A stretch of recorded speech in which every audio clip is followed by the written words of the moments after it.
Business వైపు రావాలనుకున్న వారికి నా సజెషన్ ఏంటంటే ఒక 30 లక్షలు 40 లక్షలు మనకి బ్యాంక్లో ఉండాలి. బయట నుంచి తెచ్చే డబ్బు కాకుండా మన చేతిలో ఉండే డబ్బు ఉండాలి. ఎందుకంటే బయట నుంచి తెస్తే రేట్ ఆఫ్ ఇంట్రెస్ట్ చాలా ఎక్కువ. 5% 6% నుంచి స్టార్ట్ అవుతుంది. అంత ఇంట్రెస్ట్ పెట్టి మనము వ్యాపారం చేసే కంటే ఖాళీగా ఉండడమే నయం.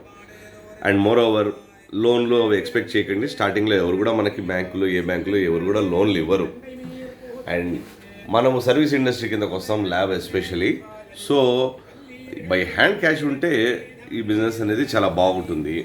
అండ్ ఇలాంటి బిజినెస్లు ఏంటంటే ఒక ప్యాషన్తో, ఒక కమిట్మెంట్తో రన్ చేయాలి.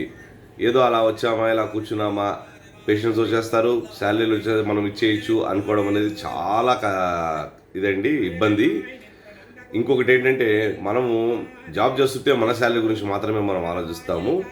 బిజినెస్ చేస్తున్నామంటే నలుగురికి శాలరీ ఇవ్వాల్సి వస్తుంది. ఆ నలుగురి గురించి ఆలోచించాలి. ఓనర్కి డబ్బులు రాలేదే అని వాళ్ళు ఎప్పుడు ఆలోచించరు. వాళ్ళ శాలరీ గురించి వాళ్ళు ఆలోచించుకుంటారు. సో బిజినెస్ ప్లానింగ్ మందే, ఇన్వెస్ట్మెంట్ మందే. వాళ్ళు మనకి కేవలం సపోర్టింగ్గా ఉంటారు స్టాఫ్. కాబట్టి ఆ స్టాఫ్కి జీతాలు ఇవ్వడం మన బాధ్యత.